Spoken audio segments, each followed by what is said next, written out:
디모데후서 3장 16절 말씀에 모든 성경은 하나님의 영감으로 주어진 것으로 교리와 책망과 바로잡음과 의로 훈육하기에 유익하니 라고 말씀합니다. 참다운 신앙은 하나님의 영감으로 기록된 거룩한 경전인 성경의 권위를 최우선하는 신앙입니다. 사탄 마귀는 성경의 권위를 집요하게 공격합니다. 세속적 학문을 동원해 성경 형성에 역사하신 하나님의 초자연적 섭리를 불신하게 만들고 성경의 전통적 권위를 추락시켜 신정통주의, 자유주의, 다원론, 종교통합론 등 세속적 인본주의가 득세하고 있습니다. 신앙이란 초자연적 신비를 기초로 합니다. 성경상의 수많은 사건들이 하나님의 초자연적인 역사로 이루어져 있습니다. 성경을 인간들이 만든 신화나 설화로 해석하려는 인본주의에는 하나님을 망령되이 회방하는 신성 모독적 사고가 저변에 깔려 있습니다. 인본주의자들은 신앙을 신비로 받아들이기보다는 인간의 이성과 논리로 신앙을 이해하려고 합니다. 그 의도 속에는 다분히 하나님의 초자연적 섭리를 배관시하고 하나님의 주권을 거부하는 참남됨이 도사리고 있음을 우리는 잘 알고 있습니다. 베드로후서 3장 3절에서 8절 말씀에 먼저 알 것은 이것이니 마지막 날들에 조롱하는 자들이 와서 그들의 정욕대로 행하며 말하기를 그가 온다는 약속이 어디 있느냐? 조상들이 잠든 이래로 만물은 창조의 시작부터 그대로 있다 하니 이는 그들이 이것을 고의로 잊으려 함이라. 즉 하나님의 말씀에 의해 하늘들이 예적부터 있었다는 것과 땅도 물에서 나왔고 물 안에 있었다는 것이니 이로써 이전에 있던 세상은 물이 범람해서 멸망하였느니라. 그러나 현재 있는 하늘들과 땅은 그 동일한 말씀으로 보존되어 있으되 경건치 아니한 자들의 심판과 멸망의 날에 불사르려고 간수되어진 것이니라. 사랑하는 자들아, 주께는 하루가 천년 같고 천년이 하루 같은 이 한 가지를 잊지 말라. 라고 말씀합니다. 오늘날 기독교 바깥에서조차 문서설이니 편집설이니 하면서 성경의 권위를 추락시키고 있습니다. 먼저 믿은 인생들이 사탄 마귀의 괴임에 현혹되어 똑똑한 신앙인인 척 교만하다가 불신자들에게까지 하나님의 말씀을 불신하도록 유도한 꼴이 되고 말았습니다. 성경을 상징적으로만 해석하기를 고집하고 성경을 조롱하듯 해석하는 인본주의자들을 오히려 마치 성경을 많이 연구하여 깨우친 자들처럼 바라보는 세상입니다. 참으로 총체적으로 어리석은 시대가 되었습니다. 이것이 또한 말세의 큰 징조입니다. 종말의 징조로 큰 배도가 있다고 성경은 경고합니다.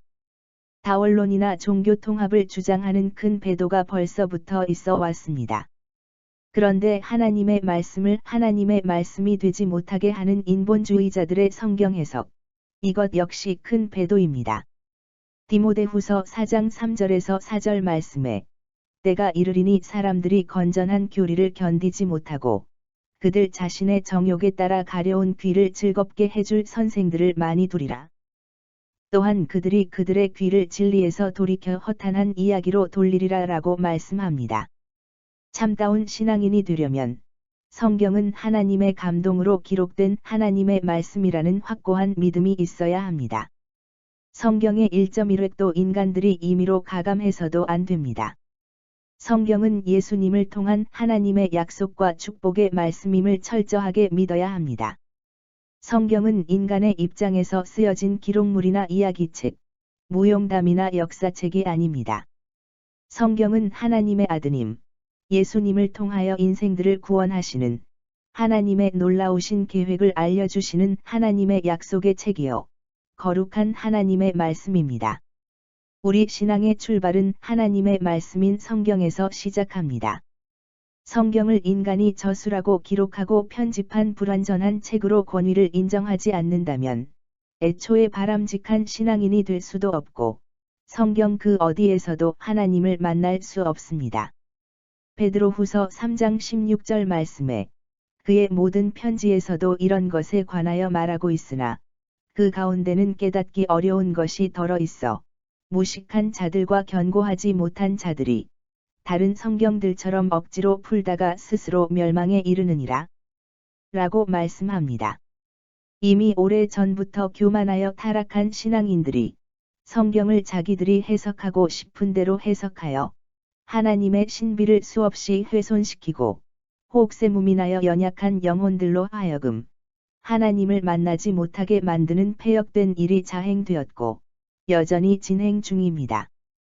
그로 인하여 참남된 성경 해석과 신학들이 난무하고 오늘날 갖가지 이단들이 난립하는 근거를 주고 있습니다. 그러나 한편 이러한 잘못된 성경 해석의 사악함이 말세의 징조로 성경에서도 경고하고 있음에 더욱 깨어 있어야겠다는 다짐을 주기도 합니다.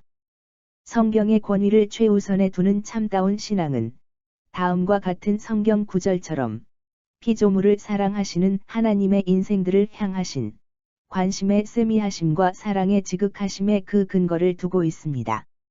마태복음 10장 29절에서 31절 말씀에 참새 2마리가 한 아사리온에 팔리지 아니하느냐? 그러나 너희 아버지 없이는 그 중 한 마리도 땅에 떨어지지 아니하리라.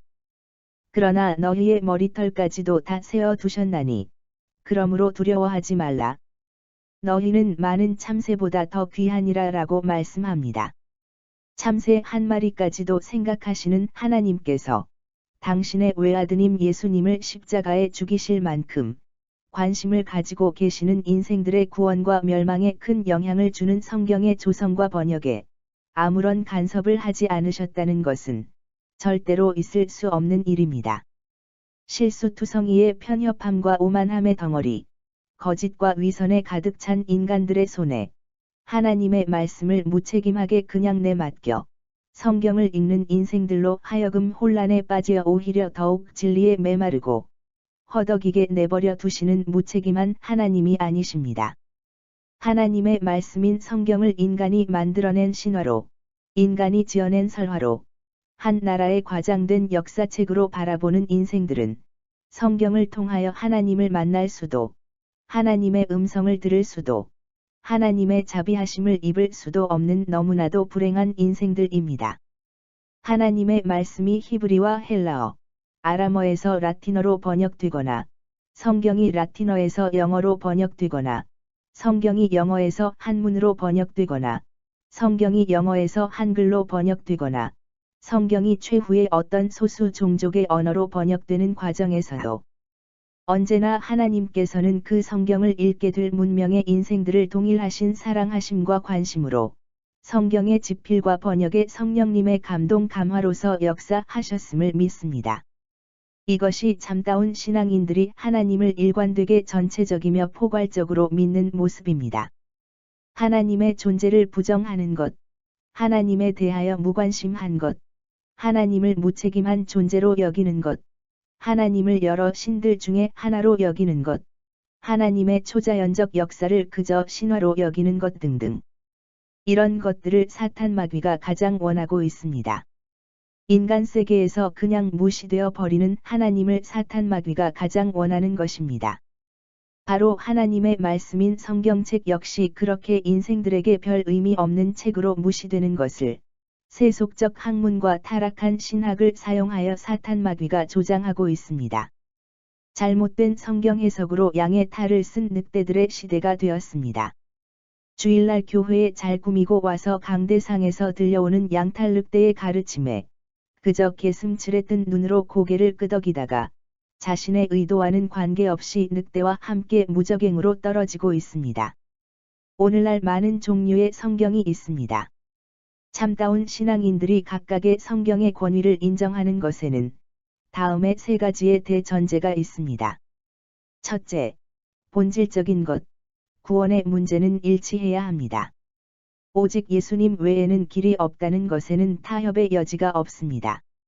둘째, 비본질적인 것, 구원 이외의 문제에는 나라별, 시대별, 교단별, 어느 정도의 융통성을 가지고 그 성경의 권위를 인정합니다. 셋째, 그 이외의 내용에 관한 것들에는 가능한 한 이해와 관용을 베풀어 그 성경의 권위를 인정해주는 큰 원칙의 세 가지 대전제입니다. 이와 같은 세 가지 대전제 안에서 어떤 종류의 성경이든지 선택하셔서 어린 아이 같은 천진한 마음과 성실함으로 성경을 읽고 묵상하시기 바랍니다. 의심 없는 믿음으로 묵상할 때 성경을 통하여 하나님을 만나며 세미하신 하나님의 음성을 들을 수 있습니다. 예수님 공생애의 수고와 십자가의 희생이 각각의 인생들에게 제대로 적용되어 천국 백성이 되려면 반드시 성경책을 최고의 권위, 절대적 권위에 두고 읽고 묵상해야 합니다. 참다운 신앙으로 승리하시기를 예수 그리스도 이름으로 기도합니다. 할렐루야. 아멘.